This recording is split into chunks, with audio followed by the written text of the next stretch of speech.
Os candidatos ao governo do Estado, em oposição ao Palácio Araguaia, conseguiram ontem um feito inédito: eleger como grande vencedor do debate Rede Globo TV Anhanguera um candidato ausente, o governador Wanderley Barbosa.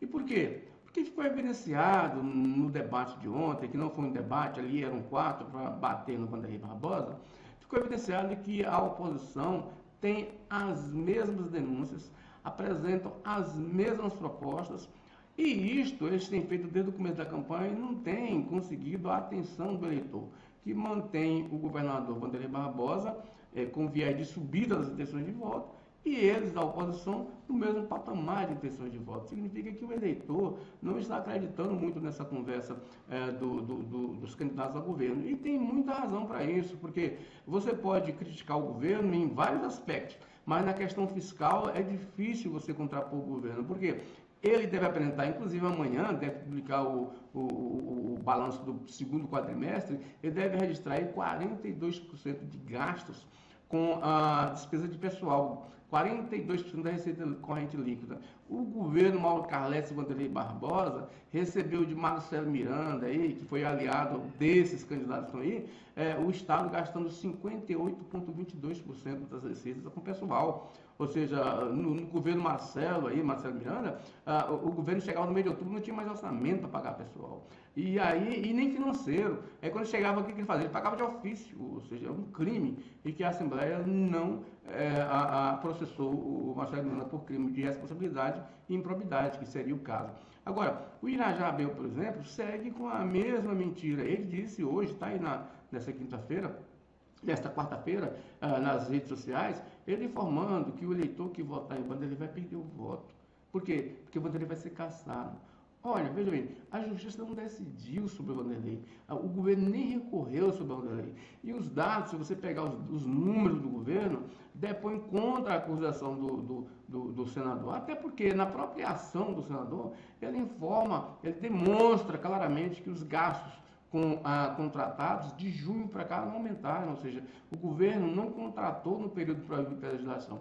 E no período anterior à legislação eleitoral, ele contratou sim, mas tinha recurso, tanto que o valor que o governo gasta com contratos até junho era apenas 21% do que o governo paga com efetivos e polícia militar, e 40%, apenas 40% de toda a despesa de pessoal, que o governo deve fechar amanhã com 42% consumindo da receita corrente líquida. Vejam bem, o governo pegou, o Wanderley Barbosa e o Mauro Carles, que chamam de mandato tampão, pegou de Marcelo Miranda, que é aliado aí do Ronaldo Dimas, a administração consumindo 58,22% das receitas com o pessoal. O Marcelo Miranda chegava em outubro, novembro, não tinha orçamento nem financeiro para pagar pessoal, ele pagava de ofício, um crime que esses governadores que eram aliados não denunciaram. Então, assim, é uma falácia violenta. O que tem é o seguinte: o governo Wanderley Barbosa tem vários equívocos, mas ele tem cumprido rigorosamente a lei de responsabilidade fiscal,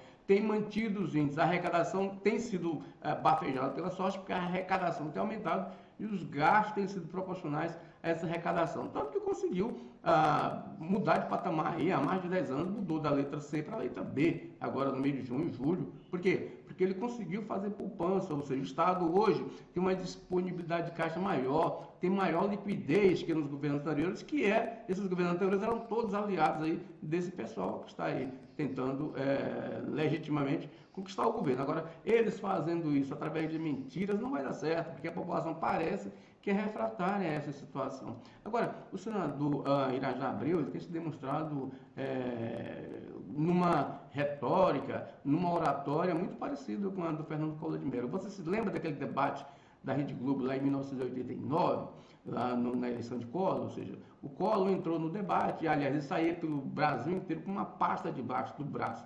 O que seria aquela pasta? Seriam denúncias contra o adversário dele, que era Lula, ou seja, mas ele nunca apresentava denúncia porque não tinha nada concreto contra Lula. Mas a Rede Globo embarcou nessa situação, inclusive o Boninho, que era o diretor da Globo na época, ele já fez deu entrevistas depois que aquilo foi culpa deles mesmo e que eles editaram a participação de Collor e com o lado bom de Collor, editaram o lado bom, o lado ruim de Lula. Então isso já é história de quando o senador Irajá Abreu tinha apenas 6 anos de idade em 1989. Aliás, o Fernando Collor, que dizia que tinha aquilo roxo, né, como o Bolsonaro diz que é o imbrochável, todos aliados do senador Irajá Abreu, teve aqui como maior cabo eleitoral em 89 o ex-governador Zira Campos, né, que saiu pelo estado aí com o Fernando Collor de Mello pedindo votos para Fernando de Collor, que era do PRN, e o Siqueira do PDC.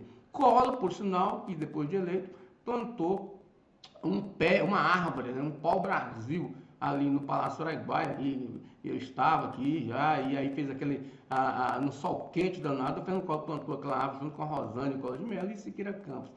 Por sinal, até nisso ele se parece, ou seja, a história leva uma conexão com Irajá, porque Irajá naquela época, em 89, tinha apenas 6 anos. Hoje, Irajá Abreu, o senador Irajá Abreu, tem dentro de suas empresas de plantações de eucalipto. Então, realmente, aquela árvore de Collor parece ter frutificado na política do estado do Tocantins, não é verdade? Um bom dia para você.